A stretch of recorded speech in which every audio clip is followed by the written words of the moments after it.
I almost forgot the name of the show. Sister Wives season 18 is done. I can't believe it. I can't believe it's done. That it's over. I have to say, as far as an ending to this season, I thought it was a really good ending. I really enjoyed 95% of the episode. I loved... It was only 5% frustrating to watch. And that was when... Cody and Robin. The doo-doo heads were on. And some people have an issue with Mary being there. I don't... She wasn't at the wedding. She wasn't at the wedding, but I mean, like, even being in the episode. Well, I mean, anybody's better than Cody and Robin, so... Fair. I loved seeing all the kids, even the kids. We did not see Garrison, Logan, and Leon speak on camera, who were present. But we saw them in the background. But as far as I can tell, all of the other kids spoke on camera at some point, and it was, I loved hearing from Hunter, I loved hearing from Maddie and Caleb, I loved hearing Gabe and Savannah. It was so great to see them and to kind of catch up with them. It's really clear their moms raised them right. Oh gosh, those kids. I mean, I can't Their dad had about nothing to do with it. I can't from what speak. I can tell. Well, so, and I don't know that they have anything to do with them now either. That was one of the things that really struck me was they would be well within their rights to make subtle, sly pencil wedding comments, digs at their father, but they were like, hey, this is how, I think it's very clear that they were like, this is how I want to handle this interview and how I want to speak. And I gotta respect it. The amount of maturity that they're showing at their age is far exceeds their dad and stepmom. At this age. At their current age. So the girls are all excited, this is excited. I think this is going to be a really short recap because a lot of it was like, there was a wedding. Although this morning on Reddit there was a comment about how awful the officiant did, and I was like, what wedding did you see? He flubbed a single word, which, by the way, the subtitles went ahead and was like, we're going to make sure that anyone who's hard of hearing, or like us, who just can't follow speech, I guess, I don't know what our issue is. We want to make sure you know that he started to say the wrong word. I don't know what word he almost said, but that was like brutal subtitles. But I was like, it was accurate, it was sweet, it was short. And as soon as he started like wrapping it up, John was like, this is the ceremony for me. We don't need a lot. And they're not particularly, I know Christine right now is not particularly religious. I don't know where David is on that. I don't know if together they're very religious. But, you know, a lot of ceremonies are long because there's a huge religious aspect.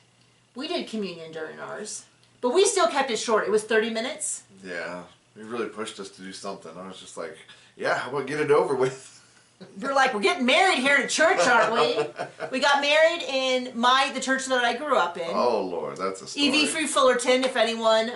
Charles Swindoll was my pastor growing up.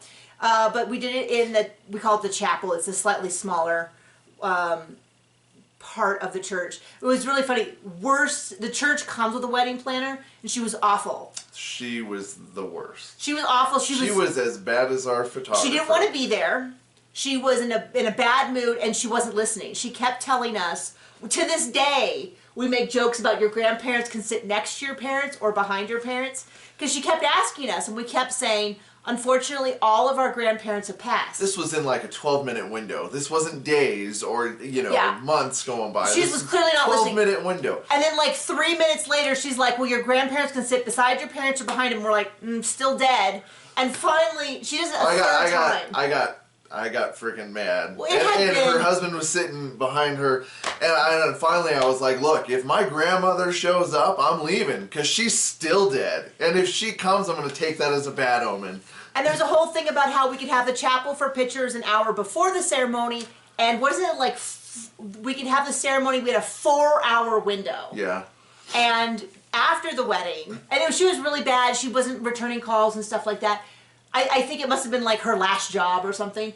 After our wedding, our 30-minute wedding, we were taking family pictures, and she's like in the background of the pictures taking down the candelabras. And I was like, you gotta stop. We have the chapel for 4 hours, and we're not even 1 hour into it. We're only gonna be here another like 15 minutes. You gotta stop. Like, and I don't think it was a bridezilla about it, but I think it was like... No, that was way more tame than where I was at after all that nonsense. And then the photographer was also awful. And she was like, "Oh, so we should do family pictures." And I finally was like, "Fine. If you're related to me by blood or marriage, get in the photos." And everyone was happy to do it. No one was upset. But like, okay, but everyone in. Somebody needed to tell people what to do. And I was like, "Okay, everybody out. If you're related to John by blood or marriage, can you get in the picture?" Like I had to do that, which I believe is supposed to be the photographer's job. And then we got the lady. She couldn't get people on the same plane. In focus together. We have a engagement photo where we're like this, you know, turned to each other. He is completely out of focus and I am in focus, and we're the same distance from the camera. And when I asked her about it, she goes, "Well, that's a style." And I'm like, "So it's easier to Photoshop in my new husband? Like, what is the argument that this should be the case?" Anyway. But our joke is the last thing we wanted was to have our dead grandparents showing up. Well, it's like we go to church every week. We don't need to have a full church service at our wedding. Like either you're already religious and you're going to your own church, or you're not. Like, let's not turn people off to God by having a 4-hour long thing. I know weddings are different. We are as a couple as efficient and to the point and quick as possible, except in our recaps, apparently. It's called ADHD. Yeah, well, also being incredibly impatient part. Yeah. There's plenty of ADHD people who never get to the point. But anyway, well, that's not us. So I thought the wedding was, especially for a TV wedding, was the exact right length. Just long enough to show that it was a real wedding. They got married. There was kissing. A bazillion photographers. Okay, let's just get into it bit by bit. So, Maddie was there, and everybody was there except Robin and Mary and before the wedding. Cody. It was Christine's girls who were not there, and I guess I need to address it. Gwen was not there. It was never addressed in the show. As far as I know, there's no currently hard feelings between Gwen and Christine. Some people have hypothesized that Gwen says that she won't be anywhere, that she won't be places that Peyton is, but she went to Logan's wedding. There's also something about organic chemistry. About them filming her wedding or something, or that she was mad at people at TLC because they filmed at her engagement party, and I guess the rumor I heard is there's some hard feelings because they turned it all into Cody meets David. But I kind of feel like you knew they were coming to your engagement party, and you can't say that you've never been on a reality show. So it kind of feels you got like money for that. But I mean, hey, I don't know. So I don't know what the deal is with Gwen. Everybody's entitled to the wrong opinions. But as near as I can tell, she didn't go to the wedding. But then Christine sent her like a bag of goodies soon after that to keep her like while she was studying, and Gwen thanked her and stuff. So I don't think there's any hard feelings. So I don't feel like if there's no hard feelings and we don't really know the details, then let's just make stuff up. I don't know. I think a number of Christine's kids are maybe going through, I don't know, maybe not always the perfect judgment, but since I'm the person who lies in bed at night for at least an hour every night, thinking of all the things that I've done in my past, like conversations that could have done differently, things I would do differently. I don't know that I'm the person who can say that I never did anything wrong in my 20s and I should judge others. So it wasn't on the camera, but okay. But of the kids who were there, so, and probably for the rest of this, I'll mostly be referring to the kids that were there. Christine's kids were there, and Maddie was there helping her zip up. And then they sort of had a lot of the kids, a lot of David's kids, Christine's kids, walk down the aisle in sort of a like to their seated place, their seat. Savannah did not do that, but she was sitting with Gabe and her mom, and I would guess that was her choice, that she's like, I don't need to walk down the aisle. That's as near as I can tell. Maddie, though, was there with all of the other daughters. I think that, what was I going to say about that? It was very sweet. There was a lot of inclusion, trying to make the kids be included. If you didn't see part 1, she explained that she didn't want to have traditional bridesmaids and she only wanted to be just her and David and the officiant on the stage. On the stage. Period. Which makes a lot of sense. I also think it also evens out a little things, because then it's like who gets picked? Her sisters, her kids, her this, that. Between them, they probably have so many that not all of the sons and daughters could fit on stage. So I think it's kind of those things where you just go, hey, here's a simple way to solve this. We'll have just the two of them on stage. That seemed to solve it. So Peyton walked his mom to the end of the aisle, and then gave her to Rex, who is Christine's father. He walked her like a few more steps to David, and then Peyton helped Rex back. It was very, very sweet. It was a very, I don't know. Janelle said that she really choked up when Rex walked her down the aisle because, and this is something I had thought about, which is he's polygamist. I think he's still actively polygamist. I think he still has 2 wives. I don't really know. They didn't really go into that. Maybe they didn't want to be on TV, which is understandable. But how much he supports Christine in all this, because there's that sense of like maybe he could have picked sides or something. So I'm glad that she left this bad marriage and she's been able to keep so many things, keep relationships. We never found out if any of Cody's family went. Maybe they didn't want that on TV so Cody wouldn't know. I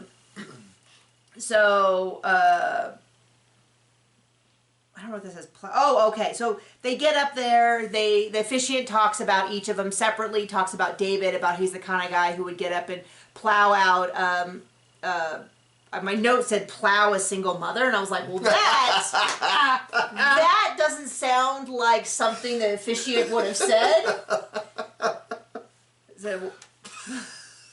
So that is not what he said. What he said was, are you okay? This just took a turn for the weird. No, so they're just saying like all these nice things he would do, like plow the driveway of a single mom who didn't have anything. And I'll tell you what, that is when when we lived up in Wyoming, my mother-in-law and my father-in-law, who has since passed, lived about 15 minutes away from us in a very small town, like population 43. No, babe, 29. 29, something like that. I mean, obviously the there was a lot of... The sign said 27, but then, my folks moved in. And so there was 29. And it's just a kind of a small little clustering, and then there was, it had like a museum with a 2-headed... and a lot of like stuff that in fact we donated something that we donated was there, an old bar, but the idea is it's this museum where everyone would take all the stuff that they've had for 300 years and give it to the museum, like the old rundown equipment that no longer worked, and they keep it there. But anyway, some of the neighbors would plow out the driveway for her and my father-in-law too, because they're in their 70s and 80s. Who's gonna kill them to be out there shoveling? So all these nice things that he would do. He has 6 kids. He lost his wife. He redid somebody's house who became wheelchair bound, I guess. Yeah, that was another thing. He would work all day and then take care of 8 kids. I think I just said 6, but I meant 8 kids and stuff like that. And then they talked a little bit about how great Christine is and how great they are together. And then Truly comes up and gives the rings. And I thought that was a really nice way. Truly is the only one of the kids who's still in the house. I don't know if Isabel is living at home, but even if she is during part of college, that would be different. I think just Truly is, though. I think it's really important to have her included above and beyond the other kids, so it doesn't feel like, oh, there's mom starting her new life. Right. And I'm still just hanging out. And so it seems like she was the ring girl. She brought up the rings. She talked to her mom, very briefly talked to her mom and gave her a hug, and talked to David and gave him a hug. And it was all very, very quick and easy, but I did think it was extra important that Truly be included in an extra way, since she's going to be at home in the house with him for at least another 4 years or so. I don't know exactly how old she was during this wedding, but 4 or 5, maybe 6 years if she goes to school nearby. Could be a little bit longer. And then they do the I do, and then they kiss. Christine goes in for like a real kiss. Like she comes in, not quite. John, stop that.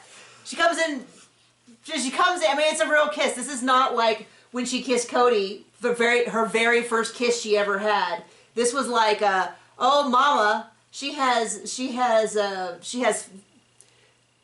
a good sex life. We'll just say that. And then David like lifts his leg in back, which makes it sound like he like lifted his leg like a dog would, but I mean, like, you know how girls kick up a leg in back when they kiss? He did that, which is such a dad joke thing, which is totally appropriate. I don't get a vote, but as a viewer, if she was with some kind of too cool for school guy who's trying to hold on to his youth and his hair and his pretending he's a much younger, hipper guy than he is. Like, that's all. We were talking about it last night. We sometimes I just put on TV shows when I'm writing on my computer on the couch, like a show that I won't watch 100%. That way I can focus on my work. And I put on a Jersey Shore episode, not Jersey Shore, Real Housewives of New Jersey. Those are slightly interchangeable. Same thing. Slightly interchangeable in my head, but I'm sure that they would protest. They're nothing alike. And it was the wedding episode, and looking at her husband was like, oh, he thinks he's way too cool, right? Thinks he's ish on a stick, but he's not a fart on a splinter. Yep. So I like that he's got these corny jokes. I think it's very sweet. But when she goes in to kiss him, I had flashbacks to, I was telling John about this last night. No, about when I was about 11 or 12 years old. So I was into boys, but I wasn't like, I've always been a little behind, especially when it comes to dating. And so I had not had my first kiss, and Guns N' Roses' November Rain music video came out. And I feel like anyone who's like my age who watched that kind of, it was a very influential video. And Axl Rose goes in to kiss the gal with like his mouth open, you can see his tongue coming out. And I remember being like so freaked out by that. Little bit of a flashback. Like, she is really going to town on, hey, and I'm glad for her. I am sure that her marital life, wink wink, with Cody was not great. He constantly talked about how unattracted he was to her. And I can't imagine having a partner in my bed who acted that way. I just couldn't. Of course, she didn't have anything to compare that to, and maybe she thought that was normal to not feel attractive to your partner. I wouldn't know what that's like being with John. I'd know what that's like being with other people. Not like that, but I've dated guys who didn't. In fact, I had a long-term kind of semi-serious boyfriend right after college who thought I was just almost too embarrassing to be seen with in public. Yeah, not the healthiest mental health time in my life. Well, I mean, that's what you get with your brain in your butt. Oh. I looked him up recently, and he's not doing so well. Not even recently, like 6, 7, 8 years ago. Not doing so great. Anyway, so they leave, they're married, yay, they're married, so excited. He stops and shakes Christine's dad's hand, which I think is really good. I don't know what boom is. So then we cut over to the most unnecessary footage ever, which is Cody. And, okay, I am not complimenting Cody. I am not saying he's a good person. I'm none of that. I'm just going to say that in this section... In this episode, he was a decent human being. In this... Well, he just wasn't wrong. He was not factually wrong. What he said is, it's as far as Christine's wedding, it's not my business. Correct. It is not his business. Christine doesn't need my approval. Correct. She does not need his approval. Which is a switch from before when he was like, well, we have to go through the church and all that. I guess, and he says something like, I guess the only concern I can really have is if my kids are being treated well enough. And of course, what did you say? The kids he doesn't talk to or have a relationship with. Right. Because he cut them off, or because they never fit in, or because they're bullies. doing what they're doing to get their pencils wet, or I could go on. And I will. Because they're bullies, and I think at one point he called them all a-holes. Excuse me. But then he says, you know, as far as I know, they are, and they're old enough to kind of fend for themselves in general, I guess other than truly. And then he goes, you know, I only met the guy once. And I can't factually disagree with any of those statements. Of course, Robin kind of pseudo freaks out, and he's like, I guess I'm just going to keep talking till the cameras leave. And she's like, oh, and grabs him and kisses him and like shoos the camera away and stuff. Very bizarre, specifically because he wasn't saying anything that weird. Now, I have a theory. It's been really bothering me the past couple weeks, the way that she's still like, she did the whole thing where he's saying super normal stuff and she's like grabbing him. And because it's always got to be about her. I mean, that is part of it, yes, absolutely. And there's even more proof of that in a little bit. But the one thing that's bothered me, and I've said this before, which is she didn't seem to have any problem. People are like, well, you know he's going to say some crazy stuff. Yeah, but he said crazy stuff for years, and she didn't flinch then. When he was screaming at Janelle about her being disloyal, or that everyone was against him, or the knife in the kidneys and how he suffered. I mean, she didn't look like she was thrilled with it, but she didn't say anything. And so there's just something that's been a little off. And I'm starting to get a theory that I'm going to track in the next season. So a lot of times when I see stuff at the end of the season, I kind of go, okay, I'm going to track this. Like last year, we really noticed there was a big shift between how Mary was in the season 17 and how she was in the season 17 one-on-one interviews. And then at the beginning of season 18, we kind of started tracking where is Mary. And we could tell that Mary from the interviews was in a different place than Mary from the episode. So we kept waiting to see what was this breaking point. And it seemed like it was their anniversary when he said that thing about whatever. It was her watching the tell-all, which happened right before the end of the season is when they filmed the tell-all, and her seeing the clip where he said he doesn't consider himself married. And then conversations they had in private that she then forced him to have in public. So I'm going to start tracking for this next season, because I think a possibility is that she's really going to start playing up how Cody is so crazy, and she's like really setting her up, like you kind of said, centering herself as like she's the sane one and Cody's doing this all on his own. She loved it, because my whole thing is people are like, oh, she's so crazy. She loved it when he was doing this against other people. But, she has to always be the victim.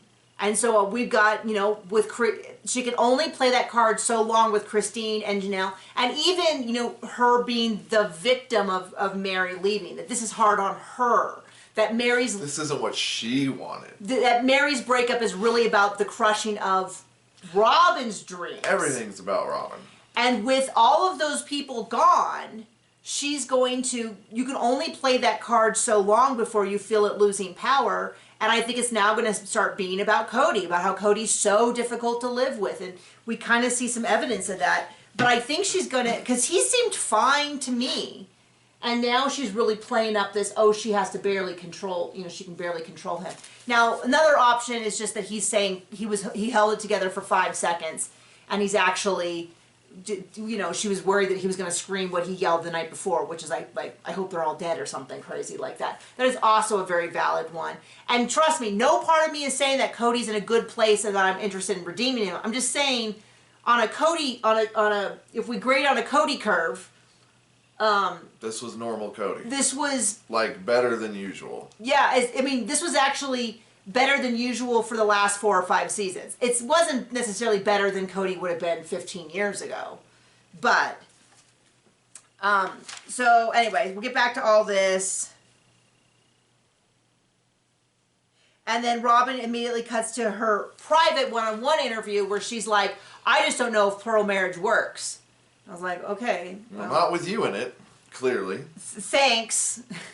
Glad we got that opinion from Robin, who has done all this. So we hear about how David's family is great, and then we hear through a number of the kids. Isabel, Aspen, Savannah, Gabe. I was interested to see that we didn't hear anything from Maddie or Hunter. Maybe they just didn't ask them the questions, but they asked them about polygamy, and all of them were extremely gracious about the fact that they appreciate that they had all these extra siblings. They love their siblings. They love their big family. They love their extra moms, all of that, but that they wouldn't live it, and that they're not sure, that they don't want their kids to live it. And some of them, like McKelty, who was, I feel like, if McKelty last episode was a lot, this episode, she was just a tiny bit a lot. I was willing to overlook it to be like, okay, Nikki, don't get too caught up. Because once someone annoys me, it's like their breathing starts to annoy me. So I had to really be like, I thought she was fine this episode. I think if it had been... Yeah. Last episode was a lot of stuff. This episode was fine. McKelty flat out said she didn't think polygamy was fair to anyone. Can't argue with that. I mean, I know that there's some people who listen who are polyamorous, and I feel like... I don't know, I feel like it's a little different situation because at least everyone has the same set of rules in terms of I'm allowed to have other partners, you're allowed to have other partners, we just have to discuss it and come to agreement on what our relationship is between us. It's not something I want. I can't even imagine navigating it. I feel like, I wouldn't say marriage to John is hard. I'm just saying it does take work to live with someone else and their mom. Trying to throw away all my boxes this morning. No, but I'm just saying, but it's enough work to where I don't know that I would want to multiply that with adding extra people to it. I just don't. I think we're really good. But when one of us is in a bad place, it's hard for the other one. And I just could imagine like having 3 partners and someone's always in a bad place and you're always working through something. I'm just saying, I don't have the time for it too. I mean, you a lot of times are like, we need more date time. I don't know where I'd fit in more dates for other people. You know what I mean? Other stuff. So I can't disagree with McKelty when McKelty's like, I don't think it works for anyone. And I do think it's especially fair when you see a family where three of them all have to leave and have all financially been taken advantage of. No one is leaving that marriage with the assets that they have worked for over the years. Mary for sure has not. Luckily, she's been in a better place because she's had her own income. Janelle is really over a barrel, and Christine was able to sneak out with whatever collateral she had, whatever. That house. That's not collateral. What am I thinking of? Whatever she had put into that house, she was able to get back out, which is frankly a miracle. For trading for the Coyote Pass. Which I think, but my point is, she got more than Janelle, but she didn't take Janelle's share. Cody and Robin have managed to, they have that huge house and his name's on every plot of Coyote Pass and Robin's on like half of them or something. I don't know. So I totally get any of these kids who were like, this is super unfair. I don't blame them. But they could have had a real opportunity to be like, yeah, all polygamous men are selfish like my dad or whatever. And they didn't take that easy dunk. And then they cut to Mary. I am not bothered. Some people are really bothered with Mary, and I will not judge you for that at all. I'm just saying, Mary, once again, she said nothing. She's like, I'm happy for Christine. I think she deserves to be married. She made some subtle swipe, I think, at Cody. I can't remember what it was. And then she's like, I want this next. And you know what? As a viewer, I want to see it. If we could watch the Mary dating show, at least as like some plot line, I'd be here for it.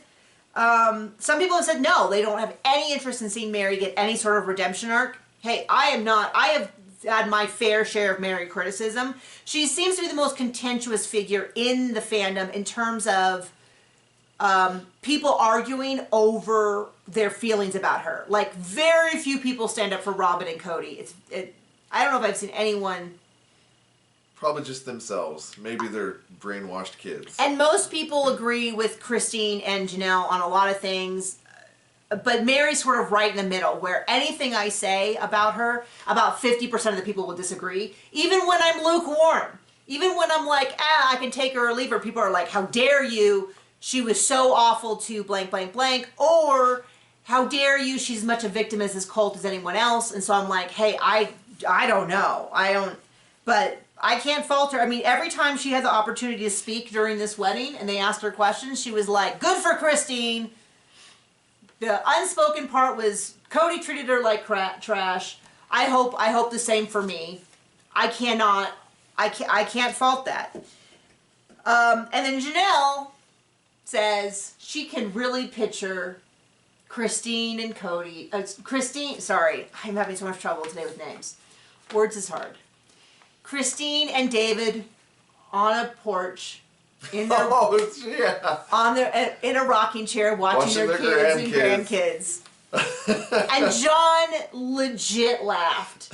And he was like, that is so good. That is such a slam. I was very surprised that she went there because I mean, there's nothing inherently wrong with that. Super funny. It was great. I wish she'd said, I can picture just being right there next to him, hanging out with our new extended family. It really did feel like, it really did feel like a really joyous occasion. Your family really embraced me when I joined. They're great. They're his cousins, so we don't see them a ton, but we see them. They've come out to visit a few times, different members of the family. Yeah. Over the years, and I think we have a a good cousinly relationship in the sense of like, you know, if I was at a party, I'd love to catch up with all of them and do all that. But I loved, and then Janelle goes out of her way, same talking head, to say any of the kids that are not here are welcome and included, and we'd love to have them. And that's clearly about Robin's kids. Someone was like, is that about Gwen? It's like, Gwen knew she was invited. Gwen's gone to other things. I don't think that I don't think anyone thought of Gwen not being there as being like left out or excluded. That's got to be about Robin's kids. And I'm so glad that they said that. Christine said in one of the episodes we saw somewhat recently that she reached out to Robin's kids but hasn't heard back, which does not surprise me. I'm sure that there's a huge amount of, you know, when Aurora and Brianna talked, we haven't seen Dayton in years. And I do not fault him for that. But when Aurora and Brianna spoke, they spoke about how the family really cut them out and never accepted them and all of that. And, you know, so I see why they would see that. I know their mom said that. That Christine has driven them away and maybe has ruined Janelle's relationship and on and on. So I love that they keep reaffirming that they're welcome anytime. For whatever feelings I have about Cody and Robin, I give the kids a big pass because like earlier I said, I still spend enough time regretting dumb conversations I had when I was 20 to where I have to be like, I've got to be sympathetic to these kids, that they have been, I don't know, I feel like brainwashed is too strong of a word, but at the same time it's like, you know, we've seen what Robin has said to us, the camera, us the viewers through the camera, about how no one liked my kids. They, you know, we saw when she sat down at Christmas 2020 and told the kids no one's coming for Thanksgiving because they don't love you enough to stay safe or something like that. And I was like, that is not even close to what happened. No one said that. So, you know, I'm willing to give them a pass. Bless you. Excuse me. You know, and all of that. So I love that they keep reiterating these kids are welcome. And I don't know. I don't know. It just seems like, I said last night on TikTok, I hope that they hear that well enough to maybe save themselves some therapy. Because if I had maybe 16 members of my family that left and no longer spoke to me and I believed it was because they had always hated me, pretty sure I'd be in therapy. You know, for sure make some really bad choices moving forward out of anger and bitterness. But, you know, we can't do anything for that. So the wedding's over. They're sort of at the reception, which is nearby. Gorgeous area. Gorgeous, gorgeous, beautiful area. Hunter comes up, you know, shakes everyone's hand, says everything, makes a joke about how I'm not going to call you Dad to David, which I thought was a pretty funny joke because that's the kind of thing a stepkid would say. But I thought it was funny because he is legally of no relation to David. So the fact that he made a joke about not calling him Dad says more about how he thinks of him as a family member. Does that make sense? Like it's a little weird. It's like I wouldn't, if we went to a random person's wedding and I made that joke, it wouldn't be funny because they'd be like, well, yeah, no one ever thought you should. But the fact that Hunter made it kind of shows his relationship to Christine, his relationship with David, and all of that. To be clear, he doesn't need to call him Dad. And then I just have McKelty Nico knots. I don't even know what that means. But they talk a lot about how David's family is so great. At some point, I can't remember where it was, Hunter, I think, and Caleb talked about how David's family really wanted to get to know all of them, all of Janelle's kids. Like there was this really deep, like, oh, you're also Christine's kids. And I love it every single time Christine reiterates that she has 13 kids. And I love that because they told us when they started this show, they had 13 kids. That's what Christine said, that's what Janelle said, that's what they told us. And so now that she has left the family and they're reiterating it so much, it's like, okay, this is such a healthy way to move forward for these kids, for all of these kids, especially for Leon, who's Mary's child, because of tension with Mary, there could be the opportunity that part gets lost, and they're working really hard to make sure that doesn't. The real investment. of all of that. It's just, I'm sorry, there's still part of me that wants to believe some of the love was true. No matter what Cody tells us about not loving anyone, I don't know. I mean, I'm not going to say that it was all real. I'm just saying, if someone's going to be hurt, the person I'd like to be least hurt are the people who had no choice ever in any of this, which is the kids. Yeah. So Aspen just says, my family has just gotten bigger, and Katie's old. So Aspen gets up and does a sort of a toast. It's very sweet. Oh, I think maybe I yelled at Mykelta yelled something out. I don't know. I couldn't really hear it and it didn't show it, so I don't know what that was about. And then Katie, who is David's oldest, talks about how she manifested this. That she thought Christine was so cool when she heard she was Signal. She's like, Dad, you've got to find her. And it sounds like they just stumbled over each other in one of those. They never said which. So Christine had a matchmaker, but she was also on dating profiles, and I don't know if those were like two totally separate things, or the match service was like, we'll also help you make a profile, or what that was, or hopefully the matchmaker was vetting, and anyway, but David, they made a big deal of how David made his own profile, and Christine was like, really? And I was like, wait, what?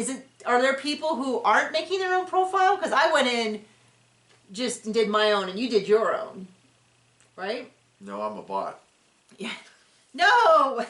After all this time, John? So then David's mom, Evelyn, gets up and does a very short little speech, and Christine talks about how Evelyn's really invited her in, and they're just being so sweet, and the photographer kept tearing up more than Robin ever has. No, the photographer genuinely looked like she was going to cry a few times. She's taking pictures of the family and stuff, and I was like, man, is that at every wedding? Because if so, maybe that's what you want in a photographer who at every wedding is so moved by the beauty of your love that they tear up. Maybe that's like part of the package. Oh, okay. Annie. I'm like, who's Amy? Annie, who is Christine's mom, stood up and called Christine a warrior, and how she'd done all this battle, and she's in such a better place. And they just seem ridiculously happy. And one of the things that I hadn't thought about was the idea of older love. And I just haven't thought about it because if John dies, I'm just going to have a Viking wedding and throw myself on the pyre at the end of it. I'm kidding. I have to take care of the horses. And my son. And your mom. She's going to outlive you. I'm not planning on going anywhere, by the way. Right. But, is this idea of finding your person later in life, and that I know for a lot of people, they just, are like, nope, I'm done. I'm not going to do that mess. I'm going to do dating again. And so that is really sweet. And Janelle talked a little bit about how David is sort of soothing the wounds that Cody inflicted on her by saying that he was unattracted to her, disgusted by her. And, Janelle just rolls her eyes at it. She's like, they had 6 kids together. Oh, she used some colorful language. Oh, yeah, no, he was a blankety blank and a blank blank blank. And I don't know what else she said because it was very efficiently bleeped out. But she has got some harsh words for him. I wonder how he's going to feel when he starts seeing... Because Janelle's been cussing a lot about him for a while. So I think he won't see that till the end of season... This is what's so difficult. I hate that the tell-all from the previous season occurs at the end of the next season. And so we don't get to see any responses. They need to do it like Real Housewives, where they have the... reunion, and then the next season starts, everyone's bitter about everything that happened at the reunion. Because right now we're getting this like leapfrog of, Mary at the end of season 18 found out what the end of season 17 Cody said, and all of that. But yeah, Janelle is, you think Cody's mad at, I do wonder if maybe Cody's getting madder and madder at Janelle, and his like getting less so at Christine. And then Mary just says, she deserves it after all these years, after these last few years, and how much it sucked. I'm like, I cannot disagree with you. And then Cody shows up in his interview, and I'm like, he looks like some Eurotrash. More jewelry. Miami Is that Vice. racist? Eurotrash? I don't think so. I hope not. Well, if so, it'd be against our ethnicity because we're from all over. We got ours done, and we have a lot of. We're all from like all the Norwegian, Norway, Sweden, Germany, England, French, like all of that. So. Anyway, he's got more jewelry, and But he looks his sleaze bag. Well, yes. He's got, so he doesn't have his two curly, cute things. They're clearly like pinned back. He's got a t-shirt, a white t-shirt with like a suit jacket and a super visible necklace. I was trying to think, when is the last time I've seen a dude wear a necklace? I don't have a problem with people doing that. It's just all together, it was very much like the revisiting of Miami Vice. Do you know what I mean? And I just and all I could think of is, this dude thinks he is just it. He is just so cool as he spends all his money, all of their money. He's like, he's got to hurry up and burn through that family account before somebody asks for a reckoning of it. But then he comes in, I don't even know what he said because that's all I wrote down. All I wrote down was his dyed blonde. He didn't say anything of note or value, which is miles ahead of where he's been this whole season and the last few.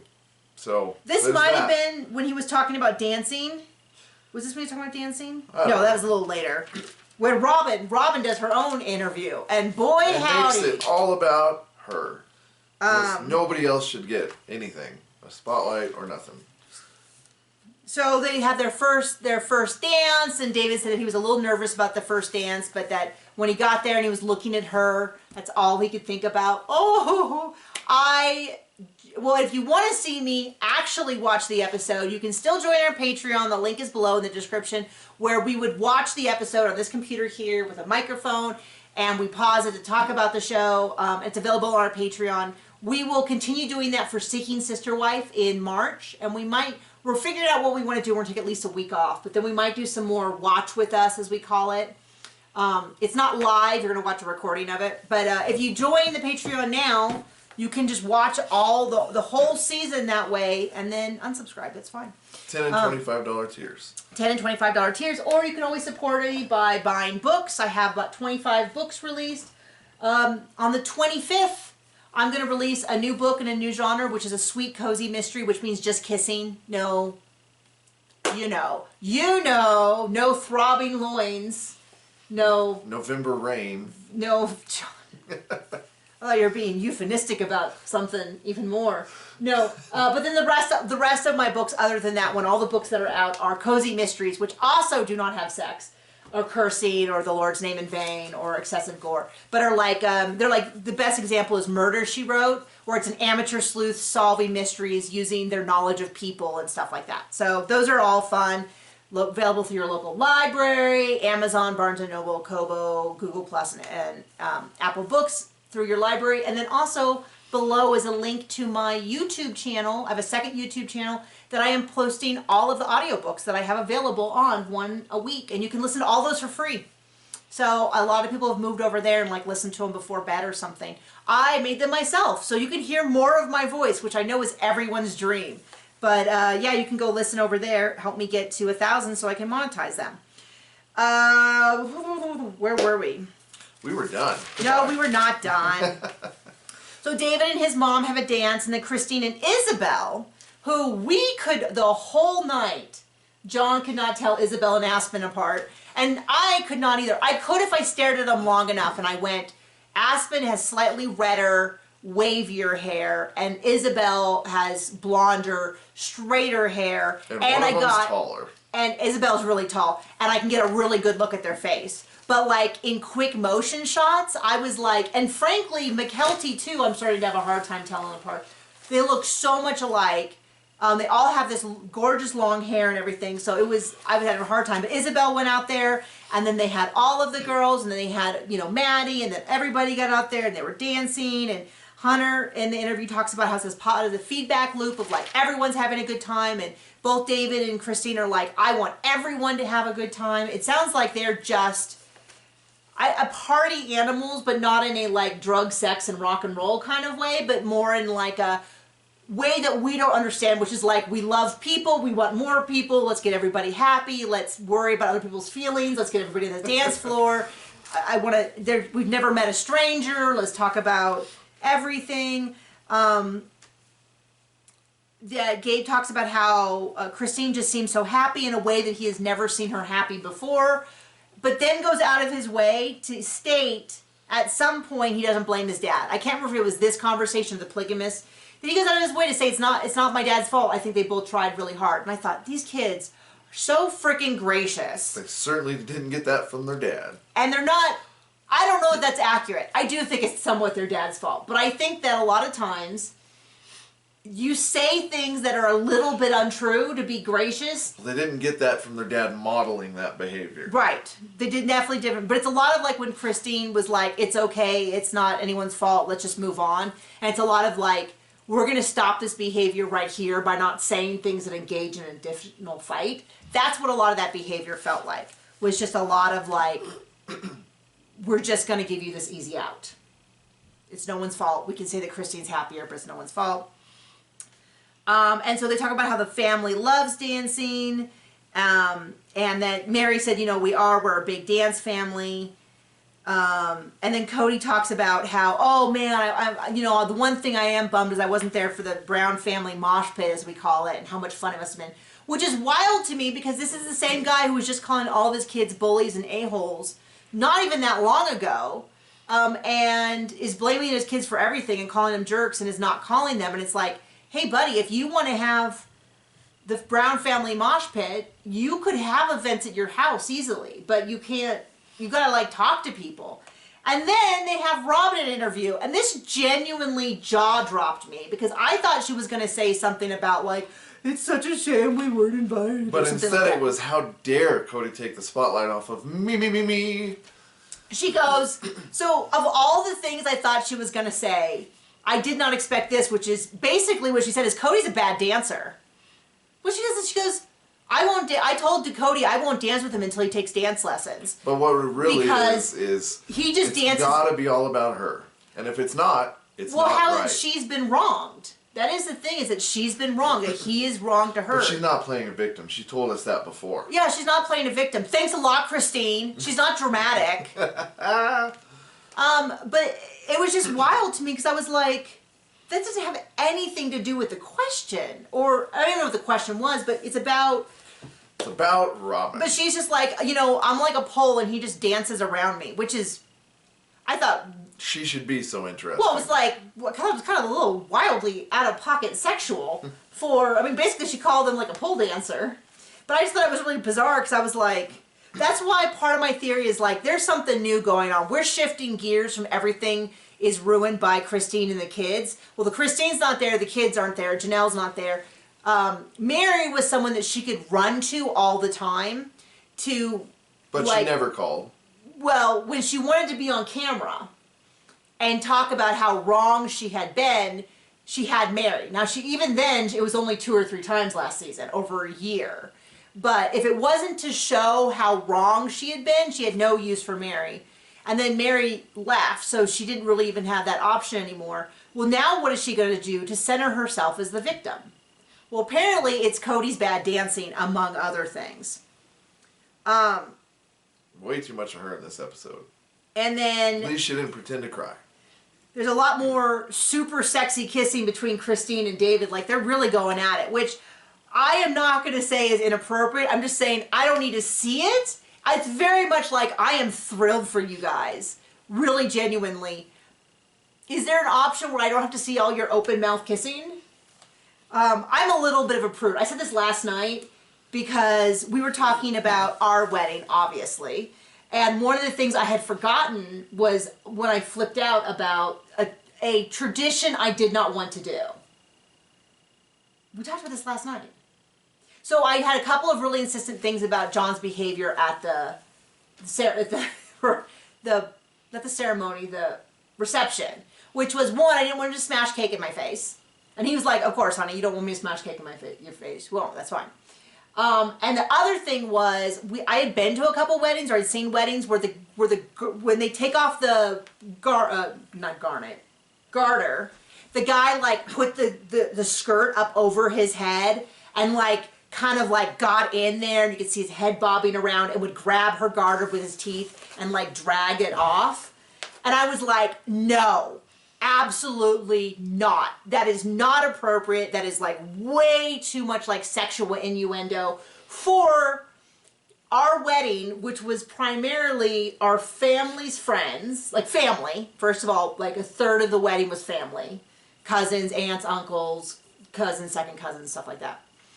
My parents' friends, your family friends that you had grown up with, and I had literally like a few people my age, and then probably about 14 of my students who were 18 to 22. These were my archery students at Biola, where I taught at the time. We had the ceremony just a few miles away, and my mom made a big deal because she didn't want me to invite them. She's like, they're not going to show up. You know, these kids always flake and stuff. And I was like, no, these are literally the people I spend the most amount of time with, because they were on our archery team with me. We had many of these kids. We had traveled all over the country for different tournaments, and they were super cool people. And they had known John longer than my family had known John, because within like a week or two of us dating, you came to the range. And then afterwards, you actually had gone to a lot of tournaments with us, because they'd be these long drives. And so he would go with us and help carry equipment and do all that. So they knew John almost as well as they knew me. And they all came, every single one of them showed up. Every one of them was amazing, wonderful, and they are still all wonderful people and all of that. But I did not want that in front of them. I did not want any part of that. So I am a bit of a prude. I will fully acknowledge that. I'm more like Janelle, I think, in many of these aspects, about like... Cursing like a sailor. And... Yeah, cursing like a sailor and being a little turned off by too much public affection. Don't you think that's true? I've loosened up a little in recent years about like... I don't think I've ever French kissed you in public. Right? No. Like... Yeah. Yeah, so anyway, so Tammy, who is David's sister, catches the bouquet, and then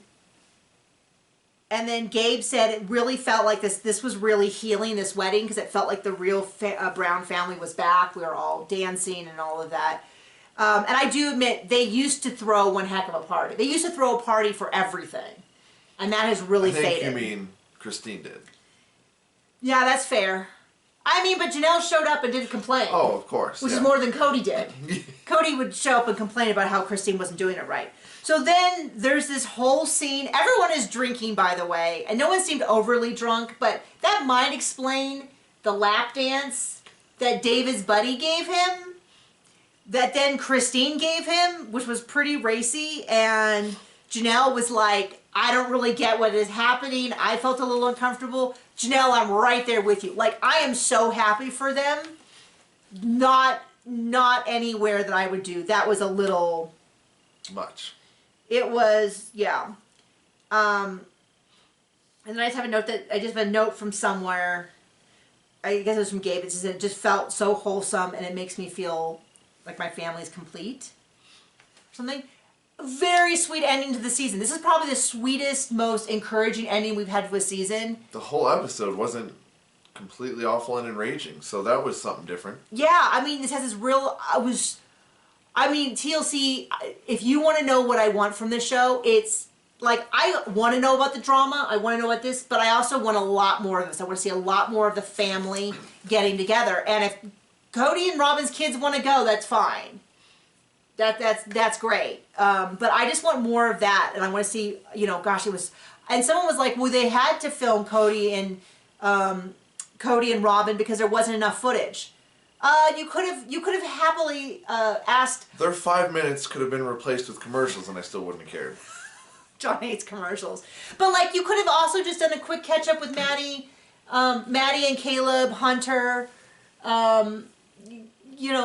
any of that, even like a few seconds of like, yeah, now I'm here doing this, this is the first time I got to meet David, or this is like, we saw him a few other times, or something. You did not need them.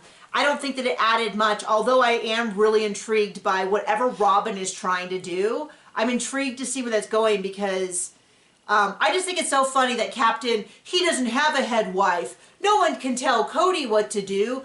Cody's his own man. No one would ever make... And now she's like, dance, little man, dance. Yeah, right. And she's acting very much like, oh no, let me hold back my mean, terrible dog. And the dog's like, what? What's going on? What's going on? Because he didn't say anything. Said there's been plenty of times that she could have told him to be quiet. This was not one of them. It was very, very bizarre. But thank you for joining us for another season. We will be here the rest of the year. We'll be doing Seeking Sister Wife. We're still doing 90 Day Fiancé. We're talking about maybe, I have a couple ideas. There's an idea that we go back and watch the show that I hosted. There's an idea of going back and making John watch one of the seminal reality shows of all times, Flavor of Love. We will do more family vlogs now that we've opened up some time. We'll figure out some stuff. By family vlogs, I mean John and I. We won't put our you might see our son in the background, but this is not for him. Anyway, thank you so much for joining us. Bye.